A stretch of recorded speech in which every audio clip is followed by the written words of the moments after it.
자, 오늘 이 말씀의 주인공은 므낫세 왕입니다. 우리가 지난주에 보았던 히스기야 왕의 아들이죠.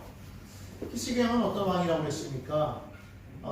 이 열왕 기자가 인정했던 8명의 왕 가운데서 그 중에 두 사람의 왕, 히스기야와 요시야 왕, 선한 왕, 하나님이 인정한 왕, 의로운 왕, 그 가운데서 더 하나님이 인정했던 왕, 바로 그가 히스기야였고 요시야 왕이며, 요시야 왕은 뒤에 나올 거지만, 그런데 그에게 어떤 아들이 태어났느냐? 정말 유다의 19명의 왕들, 우리가 아달랴를 제외한다고 그랬죠. 19명의 왕들 가운데에서 가장 악한 왕이라고 그렇게 평가받는 그런 아들이 태어났다는 겁니다. 정말 하나님이 인정한 왕에게서 우리가 지난번에 보았지만 히스기야에게 아들이 없었어요. 후사 없었습니다. 더군다나 아수르는 쳐들어오고 히스기야는 병에 걸렸어요. 설상가상이죠. 완전히 절체절명의 그런 위기에 처했을 때 하나님께서 그의 기도를 들으시고 하나님 응답하셔서 생명을 연장해 주셨을 뿐만 아니라 아수르를 물리쳐 주셨단 말이에요.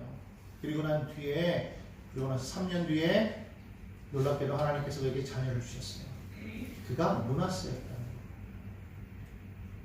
그러니까 므낫세는 몇 살에 왕이 된 거예요? 계산해보면. 하나님께서 히스기야의 생명을 15년을 연장시켜주고 그가 3년 만에 아이를 얻었으니까 12살이라는 어린 나이에 왕이 올랐다는 거예요. 그런데 사실 유다 사람들은, 유대인들은 여러분 잘 아는 것처럼 만 13세가 되면 성인식을 치릅니다. 그 성인식을 치른다는 것이 육체적으로 그가 컸다라는 것을 말하는 것이 아니라 정말로 하나님 앞에서 온전히 하나님 앞에 예배할 수 있는 자로서 그가 말씀을 온전히 이해하고 말씀 가운데서 그거를 지켜나갈 수 있겠다. 영적으로 그가 성숙했다라고 인정하는 그런 나이가 바로 13세였다는 거예요. 오늘도 유대인들은 13세가 되면, 만 13세가 되면 성인식을 치릅니다. 그러니까 12살에 왕이 되었다는 것은 결코 어린 나이라고 볼 수는 없어요. 그런데 그가 악한 왕이었다라고 성경은 말씀하고 있다는 겁니다. 여러분, 선한 왕 밑에서 어떻게 이런 악한 왕이 태어날 수가 있습니까? 이건 말이 안 되는 거죠. 그런데 말이 되더라는 거예요. 말이 되더라는 거예요. 우리가 보면 세상적인 하나님의 백성으로서 세상의 법칙을 너무나도 우리가 의존하는 경우가 많이 있어요. 세상에서 말하는 상식, 세상에서 말하는 그런 어떤 법칙들을 우리는 너무 우리 신앙에 연관시켜서 말하는 경우를 많이 보게 됩니다. 그러나 여러분, 우리가 분명히 알아야 되는 것은 하나님의 백성은 세상 법대로 살 수가 없어요. 하나님의 법, 하나님의 말씀대로 우리는 살아야 되는 줄 믿습니다. 많은 사람들이 예수를 믿는다고 하면서도 너무 세상법, 세상적인 윤리와 세상적인 도덕과 세상적인 상식을 가지고 살아가려고 하기 때문에 자꾸만 부딪힘이 있어요. 여기서도 마찬가지죠. 어떻게 히스기야 같은 왕에게서 므낫세 같은 아들이 나올 수가 있어? 보통 같으면 우리 그렇게 말하죠. 그 아버지가 사실 우리 앞에서는 선한 사람으로 보였지만 사실은 그렇지 않은 거 아니야? 우리 그렇게 얘기하죠. 하지만 여기 히스기야는 성경을 기록한 성경이, 그리고 하나님이 그를 그렇게 인정하고 있다는 거예요. 그럼에도 불구하고 그런 왕이 났어요. 그리고 만약에 히스기야가 그 전에 기도에 응답받지 않고 죽었다면 므낫세는 나올 수도 없는 거 아니겠습니까? 기도에 응답받고 살아서 낳은 아이가 어떻게 그렇게 악한 왕이 되었느냐? 우리의 생각으로는 도무지 이해가 안 되는 거죠. 여러분, 그렇기 때문에 세상의 모든 것을 바라보면서 우리의 상식으로 판단하지 마시기 바랍니다. 저 사람에게 왜 저런 일이 생겼을까? 우리가 알지 못하는 죄가 있기 때문이야. 우리가 알지 못한 무슨 문제가 있기 때문이야. 뭐가 안 되고 뭔가 좀 약하면 저 사람은 하나님 앞에 범죄했기 때문에 그런 거야 라고 생각을 합니다. 아니라는 것이죠. 우리는 그걸 보면서 우리가 판단해서는 안 된다는 거예요. 오직 우리가 해야 될 것은 무엇입니까? 그것을 바라보면서 하나님 우리에게 알게 하신 것은 기도하라는 거예요. 제가 말씀드렸지만 예전에 저는 뉴스 보는 게 별로 좋지가 않았어요. 왜냐하면 뉴스를 보면 너무 마음이 막 힘들어. 여러분, 뉴스를 들으면 좋은 얘기 나옵니까? 좋은 얘기는 전혀 나오지 않죠. 어쩌다가 나온 좋은 얘기는 뭐예요? 스포츠 뉴스에서 우리나라가 이겼다 뭐 이런 거 16강에 올라갔다 이런 거는 좋아. 그런데 나머지는 그렇지 않아. 다 뭐예요? 사기치고 살인한 이야기 뭐 범죄한 이야기 다 그런 거 아니겠어요? 위에서부터 아래까지 쫙. 그래서 안 봤단 말이죠. 그런데 어느 날 하나님께서 제 마음에 그런 마음을 주셨어요. 너 이걸 보라는 거예요. 왜? 너 그걸 보면서 맨날 이게 뭐야 라고 탄식하지 말고 기도하라. 너에게 이것을 알게 하는 것은 아니 너는 이걸 보고서 너는 저것을 보면서 기도하라는 겁니다. 이 나라가 지금 이렇게 죄악 가운데 있으니 너는 기도하라는 겁니다. 복음을 전하라는 겁니다. 너 혼자서 예수 믿고 너 혼자 구원받는 그런 삶으로 살아가지 말고 그들이 잘못했다고 자꾸 손가락질하고 왜 저 사람들이 저래? 왜 정치인들이 저래? 왜 경제인들이 저래? 왜 많은 사람들이 왜 저런 행동을 하고 있는 거야? 라고 말하지 말고 너도 그럴 수 있어. 너도 얼마든지 그럴 수 있어. 나는 너에게 말하기를 너는 정말 저들을 위해서 기도하라. 선포해라. 여러분 우리가 볼 때마다 세상을 향해서 그것을 자꾸 들을 때마다 우리 뭐 해야 되겠습니까? 기도하는 자가 되어야 될 줄로 믿습니다.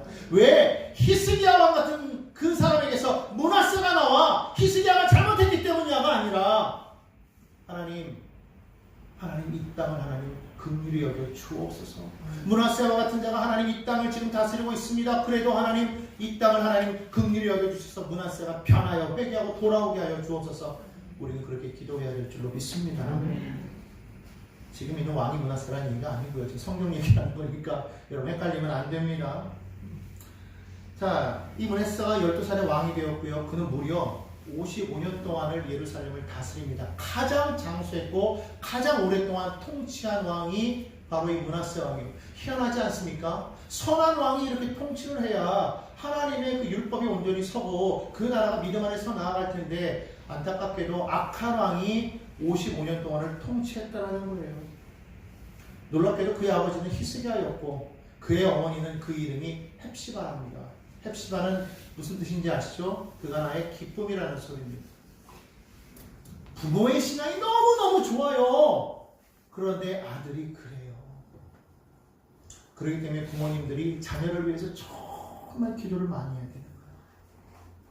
믿음의 자녀 밑에 믿음의 부모 밑에 믿음의 자녀가 있는 것이 아니라 믿음의 자녀 밑에 얼마든지 믿음의 자녀가 안 태어날 수도 있어요. 그런데 중요한 건 뭐냐? 끝까지 그 기도의 끈을 놓지 아니하면 그가 회개하고 돌아온다는 겁니다.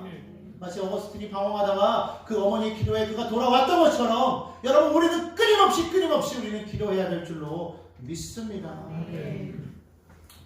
안타깝게도 오늘 본문 말씀은 그가 악을 행하였다고 말하고 있는데 저희가 오늘 읽었던 본문 내용은 악을 행한 장면은 아니고요. 그 악을 행한 장면은 어디 나오느냐? 그 앞절 2절로부터 9절까지 7절까지 나오는데 제가 한번 보도록 하겠습니다. 보니까요.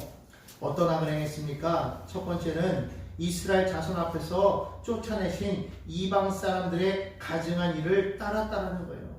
이방 사람들의 가증한 풍속을 따랐다고 그렇게 성경은 말씀을 하고 있습니다. 이 이방 사람들을 여기 성경에서 뭐라고 말하냐면 11절 오늘 우리가 읽었던 그 말씀에 보니까 아모리 사람들의 행위라고 그렇게 말하고 있어요. 아모리 사람들은 누굽니까? 그 이전에 가나안 땅을 차지하고 있었던 바로 그 사람들이었어요. 바로 그 아모리 사람들이 행하였던 일. 사실 하나님께서는 가나안 땅을 주셨을 때 이미 그 땅을 차지하고 있던 아모리 사람들과 함께 어우러져서 나라를 만들어라가 아니라 그들을 다 쫓아내라고 말씀하고 있었어요. 왜 그렇습니까? 그들이 가증한 행위를 행하였기 때문에, 악한 일을 행하였기 때문에.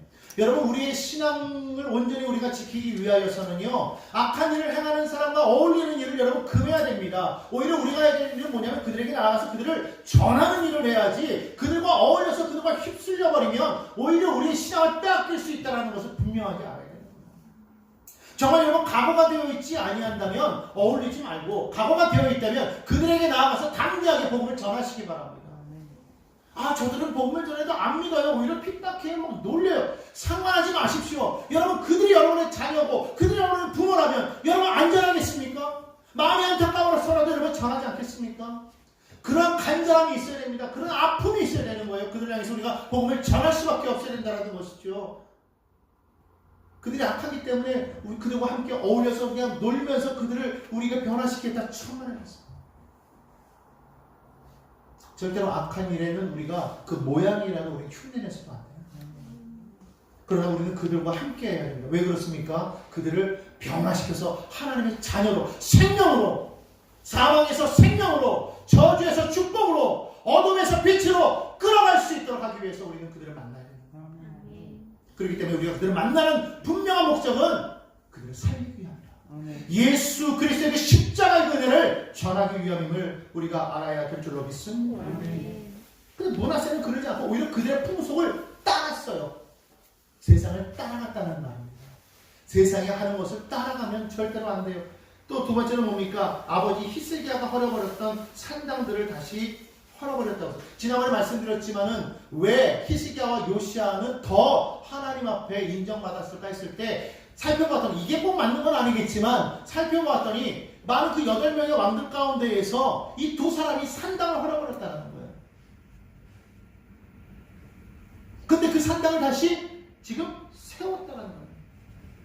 무너진 성전을 세우는 게 아니라 오히려 무너져버린 산당을 다시 세우는 그런 일을 지금 했다는 것이죠. 그리고 거기다 무엇을 세웠습니까? 3절에 보니까 아합의 행위를 따라 바알을 위하여 제단을 쌓았다고 했어요. 아세라 목상을 만들었다고 했어요. 하늘의 이월 성신을 경배하며 섬겼다고 그렇게 말을 합니다. 싹 몰아내지 않았어요. 더군다나 이 아세라신 바알신은 어디서부터 올라왔습니까? 아합과 여호사밧의 가문이 결혼을 함으로 인해 가지고 그때 그 죄악이 남유다까지 침투해 들어오지 않았어요. 놀랍게도 아합의 피를 이어서 예후가 그 아합 집안을 멸하면서 바알산을 싹 쓰라 그러는데 오히려 남쪽은 지금 뭐가 일어났다고요? 바알우상을 다시 세우는 거예요. 아세라신을 다시 세우는 겁니다. 여러분이요, 정말 우리가 기억해야 될 것은 뭐냐면 죄라는 것은요, 꺼진 것 같아도 다시 일어나는 거예요. 꺼진 것 같아도 다시 일어나는 거예요. 죄는요, 우리가 지금 완전히 몰아냈다고 할 수가 없어요. 우리가 죄 근처에 가까이 가면 다시금 그 죄는 우리를 붙어서 다시 활활 타오를 수가 있다는 거예요. 여러분 기억해야 될 것은요, 우리는 의롭다 하심을 얻은 것이지 우리 자체는 의롭지가 않아요. 예수 그리스도로 말미암아 예수님의 그 십자가에서 흘리신 그 보혈의 은혜로 말미암아 우리는 의롭다 하심을 얻은 것이지 우리 자체가 의로운 게 아니기 때문에 예수를 벗어나면 우리는 여전히 죄인일 수밖에 없다는 거예요. 하나님께서 우리를 바라보실 때 우리가 깨끗할 수 있는 것은 예수님의 그 십자가의 보혈을 쫙 펼쳐서 우리를 가리고 계시기 때문에 우리가 깨끗해 보이는 것이지 예수 밖에 나아가면 우리는 아무것도 안 해요. 여전히 우리는 죄 많은 그런 여전히 욕심 많은 탐욕스러운 그런 우리라는 것을 우리는 잊지 말아요. 여러분 탐욕이 뭐라고 그랬으면 성경은 우상숭배라고 그러지 않았습니까? 결국 우리 스스로는요 하나님을 떠나면 우상을 섬길 수밖에 없어요. 지금 문화사가 그랬다는 거예요. 오늘 우리는 어떻습니까? 오늘 우리 살아가는 지금 현재 우리의 삶에 보면 우리의 크리스찬들의 모든 삶에 보면 혹시 하나님을 믿는다고 하면서도 또 다른 산당이 세워져 있는 것은 아닌지 하나님을 열심히 믿는다고 하면서도 한편으로는 바알과 아세라 우상을 세워 있는 것은 아닌지 여러분 우리가 분명하게 우리는 기억해야 될 줄로 믿습니다. 그 다음에 4절에 보니까 뭐라고 말합니까? 야훼께서 전에 이르시기를 내가 내 이름을 예루살렘에 두리라 하신 야훼의 성전에 제단들을 쌓았대요. 하나님을 위한 제단을 쌓은 것이 아니라 이방신들을 위한 제단을 하나님의 성전에 쌓았다는 거예요. 얼마나 하나님이 노여워하실 일이겠습니까? 하나님의 전에 나와서 하나님을 믿는다고 하면서도 이 예배 가운데에서 자신의 제단을 쌓아가는 사람들이 있을 수 있다는 것을 여러분 기억하시기 바랍니다. 우리가 하나님 앞에 나와서 우리가 온전히 해야 될 일은 무엇입니까? 하나님만의 왕이심을 고백해야 된다는 거예요.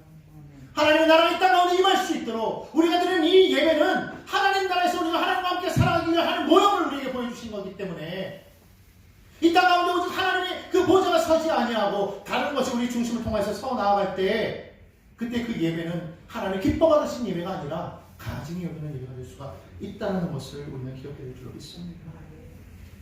또한 야훼의 성전 그 뜰밖에 하늘 별 섬기는 제단을 또한 쌓았고요. 더 나아가서 6절에 보니까 뭐라고 말하고 있습니까? 자기의 아들들을 불 가운데로 지나가게 했다면서요. 이 암몬의 그 몰렉이라는 신을 섬길 때 보면 거기에 그 제사는 어떤 제사냐면요, 자녀들을 불에 태워드리는 제사. 하나님이 이걸 기뻐하십니까? 기뻐하지 않죠. 여러분 말씀드렸던 것처럼 하나님께서 아브라함을 통해서 이삭을 바치라고 할 때 하나님께서는 그것을 통해서 뭘 보여주기 위함이라고 말씀드렸습니까? 하지 말라는 거예요. 하지 말라는 거예요. 정말 아들을 태워 죽여서 나에게 제사를 드려라가 아니라는 겁니다. 하지 말라는 거예요. 그런데 여기 보니까 아들들을 불살라 바치는 일을 했다. 그리고 하나님이 금하신 점쟁이들, 마술사들을 불러서 점을 치게 하고 마법을 부리게 하고 심지어는 악령과 귀신들을 불러내는 거예요. 여러분 세상에 귀신이 있습니까? 없습니까? 있어요. 있습니다. 여전히 그것들은 뭘 하는 존재로 남아있습니까? 우리를 죽이고 멸망하는 일에 앞장서는 일을 하고 있다는 말이에요. 오늘 보십시오. 얼마나 귀신과 가까이 사는지 몰라요. 주변에 막 진짜 귀신들을 얼마나 좋아하는지 모릅니다. 막 귀신 얘기 있고 귀신 영화 그런 거 얼마나 좋아해요. 막 사람을 막 환장을 합니다. 말 그대로 환장을 하는 거예요. 미쳤다. 여러분 우리가 귀신 이름을 좋아하고 귀신을 얘기하고 막 그러면요, 귀신들이 자기들 좋아하는 줄 알고요 와요. 우리는 누구 얘기해야 됩니까? 하나님 얘기해요. 누구의 이름을 불러야 됩니까? 예수의 이름을 불러요. 예수님의 이름을 부를 때 악한 영의 관세가 무너지고 한 길로 왔다가 일부러 쫓겨나는 역사가 반드시 있게 될 줄로 믿습니다. 여러분 삶을 살아가면서 예수로 충만하여 예수의 이름을 부르며 살아가는 것이 아니라 삶의 여러 가지 많은 문제를 바라보면서 어떻게 하면 잘 살 수 있을까? 어떻게 하면 이 역경을 이겨낼 수 있을까? 이것만 고민하고 있으면요, 여러분 고민이 자기 얘기하는 줄 알고 다가와요. 염려가 자기 얘기하는 줄 알고 다가온다고요. 문제가 이거 내 얘기구나 없어 귀를 기울이면서 우리에게 다가와서 자꾸만 문제를 일으킨다는 말입니다. 우리는 누구 얘기해야 됩니까? 문제가 다가와도 역경이 다가와도 그 가운데 계신 하나님을 바라보며 예수를 바라보며 그 이름을 부르며 나아갈 때에 예수로 충만하게 될 때에 악한 영이 우리 가운데 왔다가도 있을 자리가 없어서 나갈 수밖에 없어요. 날마다 예수의 이름을 불러야죠. 예수의 이름의 권세를 가지고 우리는 우리의 삶의 문제를 향하여서 단호하게 믿음을 가지고 기도하고 말씀 가운데 내게 확신을 주셨으면 아멘하고 선포하고 나아가면서 날마다 그 기적을 체험하는 우리가 되어야 될 줄로 믿습니다. 자꾸만 선포해도 안 된다고 그래요. 안 되면 끝까지 해야지. 그리고 내 안에 그것이 선포해서 안 될 때는 다시 뭐 해야 돼요? 하나님 앞에 무릎 꿇고 기도해서 응답을 받아요. 하나님의 응답을 받는 우리가 되어야 될 줄로 믿습니다. 하나님께서 응답하지도 않았는데 무조건 나아가면은요 망해요. 그래놓고 나서는 하나님 탓하지 말고 하나님 앞에 정말 무릎 꿇고 기도하면서 하나님께서 우리 마음 가운데 확신을 주실 때, 믿음을 주실 때 그 믿음을 가지고 단호하게 선포하면 반드시 기적은 일어납니다. 문제가 해결됩니다. 귀신이 쫓겨납니다. 저주가 떠나갑니다. 그냥 우리 삶이 그렇게 되어야 될 줄로 믿습니다. 여전히 연약한 인생이 되어가지고 하나님 앞에 나와서 예배하는 것조차도 타협하는 그런 우리 신앙이 되어서 되겠습니까? 하나님 앞에 우리가 나와서 예배하는 것은 복받기 위해서 예배하는 게 아니에요. 하나님의 자녀로서 우리가 마땅히 하나님 앞에 드려야 할 우리의 삶의 모습이라는 것을 여러분 기억하시기 바랍니다. 하나님 내가 열심히 예배했기 때문에, 하나님 내가 열심히 섬겼기 때문에, 하나님 내가 열심히 예물 드렸기 때문에, 하나님 내가 열심히 전도했기 때문에, 말씀을 읽었기 때문에, 기도했기 때문에 하나님 저는 복받아야 됩니다. 아닙니다. 마땅히 해야 될 일을 해놓고 나서 복받아야 된다고 말하지 마십시오. 그것은 당연히 우리 하나님의 자녀들이 해야 마땅히 해야 할 바요. 이미 우리가 하나님의 자녀가 된 그 자체로 이미 우리는 복 있는 사람이 되었다는 것을 기억하시기 바랍니다. 그걸 모르고 자꾸만 하나님 이렇게 했기 때문에 우리에게 복 주십시오라고 말하는 것은 하나님의 그 말씀을 믿지 않는 거예요. 하나님의 말씀을 아직까지도 깨닫지 못한 겁니다. 이미 우리는 예수님 안에서 이미 우리는 복 있는 사람이 되었어요. 따라합시다. 나는 예수님 안에서 이미 복 있는 사람이다. 할렐루야. 여러분 이것을 기억해야 됩니다. 나는 이미 복 있는 사람인데 여전히 복 있는데 또 복을 주시옵소서. 또 문제 해결해 주시옵소서. 아니요. 주님과 함께 동행하며 나아갈 때 하나님께서 가장 좋은 길로 가장 만족한 길로 우리를 인도하여 나가실 줄을 믿으시기를 바랍니다. 반드시 그렇게 나가야 되는 거예요. 그러면서 나의 삶 가운데 하나님이 함께 하시는 거 담대함을 가지고 폭우가 치고 비바람이 불고 모든 것이 우리 삶을 무너뜨리는 것 같아도 반석 위에 지은 집은 무너지지 않는다. 담대한 믿음을 가지고 나가야 되지 않겠습니까?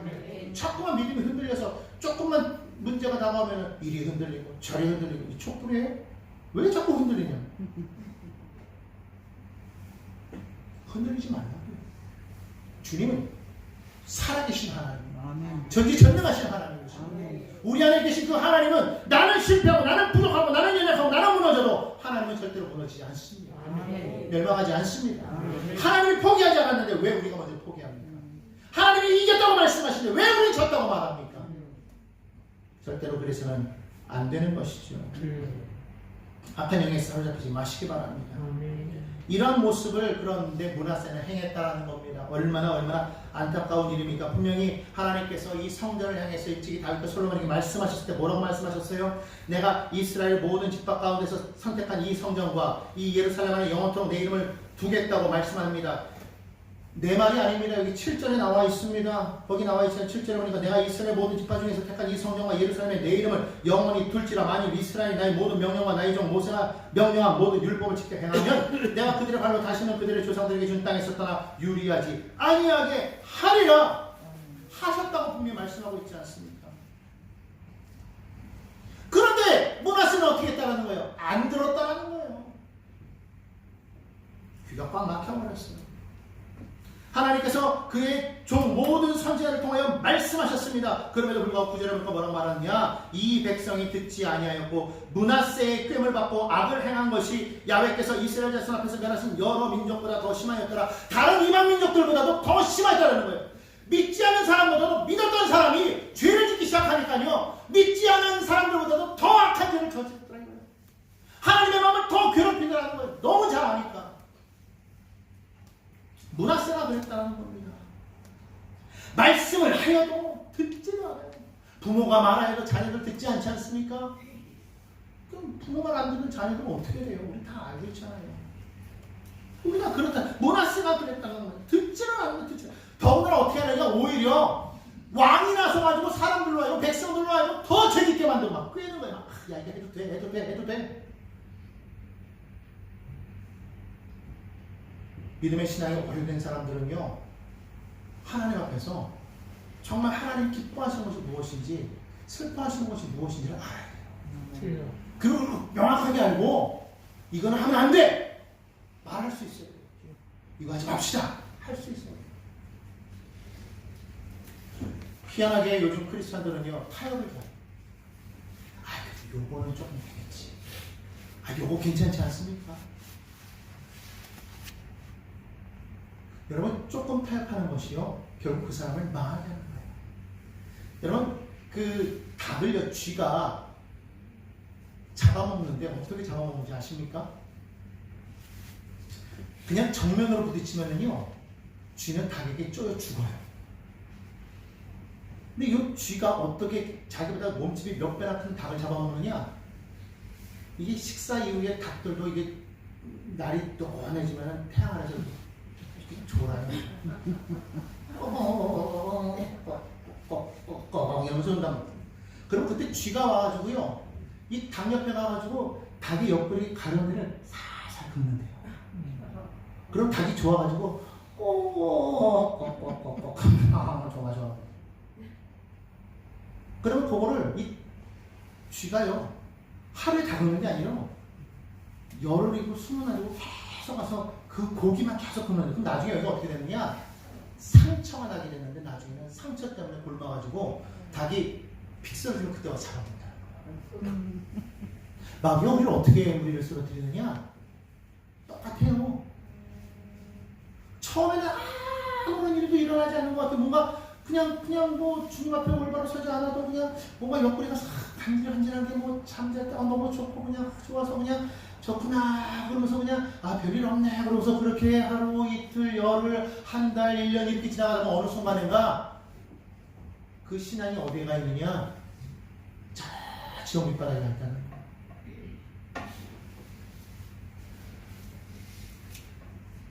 오늘 우리가 타협하는 수밖에 안 돼요. 정말 하나님 앞에서 단호하게 선포할 수 있어야 돼요. 특별히 믿음의 생활이 오래되고 직분을 받은 분들은 더욱더 그런 부분에 정말 잘 인도해 가야 됩니다. 기도하여 예배해야 돼요. 세상 살아가는 데 있어서 어떻게 하면 예수 중심으로 말씀 중심으로 살아갈 수 있는지를 먼저 모범으로 보이고 그리고 그렇게 살아갈 수 있도록 자꾸 인도해야지. 그냥 그 정도는 뭐 다 하나님도 다 하시고 눈 감아주시고 그냥 그래도 나와서 예배하면 그래도 괜찮아? 천만에요. 그게 그렇게 하루 이틀 놔두다 보면은요 망해요. 그러니까 망하게 하려면 그렇게 두시고, 제가 전에 말씀드렸죠. 제 교사 동료 중 하나가 믿지 않는 사람 만나가지고 결혼하는데 결혼하기 전에 얼마나 둘이 좋아서 다니는지, 믿지 않는 자매니까 교회는 나오겠어요? 안 나오니까 결국에는 봉사를 그만두고 주일날 놀러 다니기 시작하더라고요. 그래도 양심이 있었던지 처음에는 예배를 나오더니 어느 순간인가부터 예배가 2부에서 3부로, 3부에서 4부로, 4부에서 5부로, 6부에서 7부로 이렇게 넘어가더니 나중에는 아예 나오지도 않고, 결국에는 그 집안에 큰 문제가 생기는데 그것까지는 말하지 않겠습니다. 그건 프라이버시입니다. 여러분 절대로 그러지 마시기를 간절히 바랍니다. 므낫세가요 얼마나 악한 죄를 많이 했는지요. 하나님께서요 오죽했으면 막 선지자들을 막 부릅니다. 사실 여기 나온 선지자가 누군지는 몰라요. 왜 그러냐면 여러분 잘 알고 계세요. 이사야와 미가는 이미 히스기야가 왕으로 있을 때 이미 그때 활동하고 끝났고, 그리고 예레미야하고 스바냐는 이때 없어요. 요시야 왕 뒤에 가면 요시야 왕이 나오는데 그때 활동하는 선지자들이라고. 그러니까 뭐 누가 활동했는지 우리 잘 모르는데 여기 보니까 선지자들이 있었대요. 하나님의 말씀이 지금 이름 있는 사람들 통해서 전해지지 않았지만 그래도 계속적으로 선포되고 있구나라는 것을 우리가 기억해야 됩니다. 오늘날 하나님의 말씀이 끊어졌다고 생각하면 안 되는 거예요. 지금도 하나님의 말씀은 여전히 우리 가운데 선포되어지고 있음을 여러분 기억하시기 바랍니다. 절대로 우리가 변명할 수가 없는 거예요. 하나님 오늘날 말씀하지 않지 않습니까? 아닙니다. 말씀은 여전히 살아있고 여전히 말씀을 선포하고 계시고 여전히 복음을 전하는 사람들이 있습니다. 그 사명을 우리가 감당해야 될 줄로 믿습니다. 우리가 핑계내고 자꾸 그 데서 멀어지면 안 되는 거예요. 있어요. 왜 그런데 여러 선지자들이냐? 므낫세가 얼마나 포악했으면, 여기 성경에 보니까 뭐라고 말하고 있습니까? 그가요 많은 피를 해야 하는데 16절에 보니까 므낫세가 유다에게 범죄하게 하여 여호와께서 보시기에 아브라함 것 외에도 또 무죄한 자의 피를 심히 많이 흘려 예루살렘 이 끝에서 저 끝까지 가득하게 하였다. 얼마나 많은 사람들을 죽였으면 그럴까요? 거기에 선지자들이 없었겠냐는 거예요. 여러분 잘 알고 있죠? 아합과 이세벨이 있을 때에 북이스라엘 얼마나 많은 선지자들을 죽였습니까? 마찬가지였다는 거예요. 그럼에도 불구하고 그들은 숨어서 어떻게 했다는 거예요? 말씀을 전했다는 거예요. 목숨을 걸고라도 말씀을 전했다는 거예요. 그런데 안 들어요. 안 듣는다고 안전하면 안 됩니다. 안 들어도 전해야 돼요. 무조건 전해야 됩니다. 끝까지 전해야 됩니다. 전할 때 기적이 일어나는 거예요. 아멘. 그러니까 안 들으니까 결국은 어떻게 하느냐? 하나님께서 심판의 말씀을 주신 게 바로 오늘 우리가 읽은 말씀이에요. 10절로부터 15절의 그 말씀이 바로 그 말씀인 거예요. 11절은 뭐라고 말합니까? 유다와 므낫세가 가정의 일과 악을 행함이 그 전보다 아모리 사람들의 행위보다 독심하였고 또 그들의 우상으로 유다를 범죄하겠다. 그러므로 이스라엘 하나님 야훼가 말하노니 내가 이제 예루살렘과 유다의 재앙을 내리니 듣는 자마다 또 고기가 울리리라. 내가 사마리아를 젠줄과 아합의 집을 다른 추 보던 추를 예루살렘에 베풀고 또 사람이 그릇을 씻어 험같이 예루살렘을 씻어버릴지라. 내가 나의 기업에서 남은 자들을 버려 그들의 원수의 손에 넘긴즉 그들이 모두 원수에게 노랫거리와 겁탈거리가 되리니 이는 애굽에서 나온 그의 조상 때부터 오늘까지 내가 보기에 악을 행하여 진노를 일으켰습니다 하셨다. 하나님께서 예루살렘과 유다를 완전히 멸하시면 어떻게 하느냐? 사람이 그릇을 씻어가지고 엎어버린 같이 그들을 씻어버리겠다고 말씀하고 있는 거예요. 완전히 남는 거 없이 깨끗하게 멸해버리겠다. 이게 무슨 말입니까? 예루살렘은 멸할 뿐만 아니라 거기 있는 사람들 다 잡아다가 다 이방 나라로 옮겨버리고 그 땅을 완전히 깨끗하게 만들어버리겠다는 거예요. 실제로 여러분 그 일이 언제 일어납니까? 주전 586년에 바벨론에 느부갓네살이 와서 결국 유다를 완전히 멸망시키잖아요. 그리고 그들을 싹 잡아가잖아요. 하나님 말씀이 이루어졌다는 거예요. 그런데 아니 하나님 도대체 므낫세가 그렇게 악한 왕이지만 지금까지 하나님 참으셨는데 왜 하필이면 지금 이렇게 하십니까? 오늘 성경에 뭐라고 말씀하고 있다고 그랬어요? 오늘 15절에 보니까 이는 애굽에서 나온 그의 조상 때부터 오늘까지 내가 보기에 악을 행하여 나의 진노를 일으켰다고 말하는 거예요. 언제부터요? 애굽에서 나온 그 조상 때부터 오늘까지. 단지 므낫세만의 죄가 아니라는 겁니다. 지금까지 죄악이 쌓여왔다는 겁니다. 여러분 기억하시기 바랍니다. 오늘날 우리의 죄악 때문에 우리가 멸망당하는 게 아니라는 거예요. 지금까지 쌓여온 죄가 너무 크다라는 겁니다. 그게 언제 터지느냐? 마지막 때 가서 터지는 거예요. 여러분 그렇기 때문에 우리는 끊임없이 우리는 기도해야 돼요. 하나님 긍휼히 여겨 주시옵소서. 하나님 긍휼히 여겨 주시옵소서. 그리고 돌아와야 될 줄로 믿습니다. 안타깝게도 므낫세는 돌아오지 못했어요. 돌아오지 못했기 때문에 결국은 유다가 멸망하게 됩니다. 사실 이 므낫세는요 아수르에 사로잡혀 갔거든요. 사로잡혀 갔어요. 그런데 그가 거기서 정말 하나님을 만나요. 사로잡혀 가서는요, 이게 진짜 내가 죄를 지었구나라고 깨닫게 돼요. 그가 겸손해졌다고 성경을. 11개는 없는데 이 므낫세 이야기가 역대하 33장에 보면 나옵니다. 거기에 보니까 그가 겸손하여져서 하나님께 기도하였더라. 여러분 기도하는 자가 겸손한 자인 줄로 믿습니다. 아무리 착하고 아무리 순종자라고 아무리 많은 사람들 앞에서 어질고 잘 섬기는 것 같아도 하나님 앞에 기도하지 않는 자는 겸손한 자가 아니에요. 좀 세 보이고 좀 뭔가 좀 사람들 봤을 때 물론 그렇진 않겠지. 그래도 어쨌든 간에 하나님 앞에 기도함으로써 자신감 있게 나아가는 사람은 겸손한 자라는 거예요. 말씀드렸지 않습니까? 자신감은 결코 교만이 아니에요. 예수 안에서 나는 무엇인지 할 수 있다, 이건 자신감이에요. 예수 없어도 하나님 없어도 내가 가진 힘과 능력으로 난 모두 할 수 있어, 교만이고. 착해도 교만할 수 있고 의로워도 교만할 수 있고. 왜? 그 자기 의가 너무 강하면 교만해질 수 있어요. 우리가 지금 배웠잖아요. 잘 될 때 교만해요. 그죠? 안 될 때, 곤고할 때 범죄해요. 이것도 있지만 잘 될 때 범죄해요. 똑같아.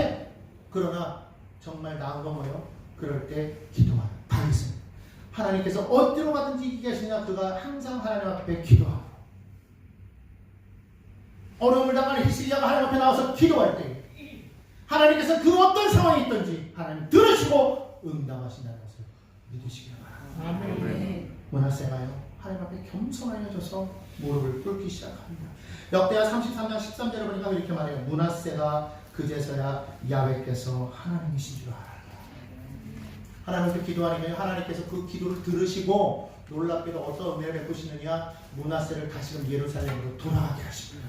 그리고 다시금 나라를 다스리게 하십니다. 깨달았단 말이에요. 내가 왕이지만 진짜 왕은 하나님이시구나. 나는 정직이구나. 나는 아무것도 아니었구나. 깨달았다.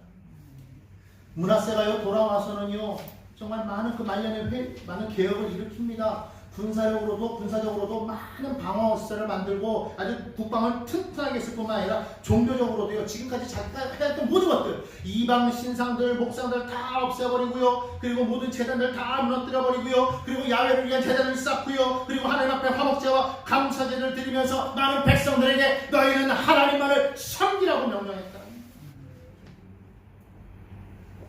회개를 함으로 므낫세는 구원을 받았어요. 아멘. 하지만 잘 드셔야 돼요. 하지만 하나님께서 그 죄는 용서하셨어요.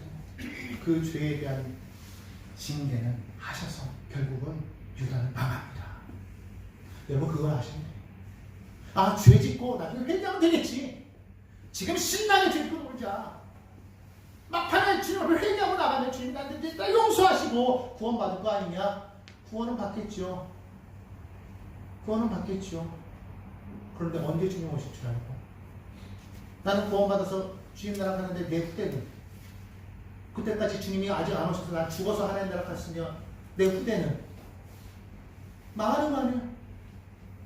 나 때문에 그 죄를 자녀들이 다 지은 거 아니에요? 안 되죠. 그렇기 때문에 우리는 깨어 기도해야 돼요. 언제 주님 오실지 알지 못하기 때문에 우리는 하나님께 기도해야 됩니다. 물론 죄를 졌어도 회개하는 자는 누구라도 하나님 다시금 용서하시네요. 아멘. 그러니까 뭐 지금도 밖에 나가서 막 그냥 뭐 죄 짓고 다녀도 뭐라고 말 못해요.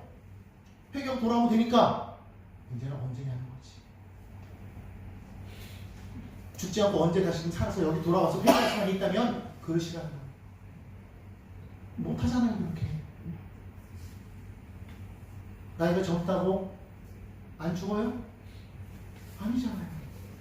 그렇기 때문에 여러분 지금 하나님의 말씀을 들은 지금 밖으로 나갈 생각하지 마시고 지금 하나님의 은혜 가운데 있어서 결단을 하나님과 동행하며 나아가면서 하나님 나라의 그 풍성한 은혜를 누리며 그것을 전하는 믿음의 백성을 되기를 예수님의 이름으로 축원합니다. 아멘. 나중에 돌아오지 말고 지금 믿자. 따라합시다. 지금 지금 믿자. 믿더라도 철저하게 믿자. 믿자. 지금이 은혜에 대한 지금이 구원이다. 아멘. 다른 때는 없어요. 여러분 지금 여러분 응답하셔서 오늘도 함께 예전에 함께 하지 못한 그 가족들에게 여러분 말씀하십시오. 절대로 무슨 일이 있어도 하나님 앞에 서는 것만큼은 우리 타협하지 맙시다. 무조건대로 목숨 걸고 전하세요. 나중에 주님 나라 갔을 때 여러분 가족들이 안 보이면 여러분 기쁘겠어요? 그죠? 여러분 철저하게 먼저 가족들을 위해서 전하시고 그리고 우리 주변에 있는 많은 형제들을 구원하는 믿음의 백성들이 다 되어주시기를 주님의 이름으로 간곡히 부탁을 드립니다.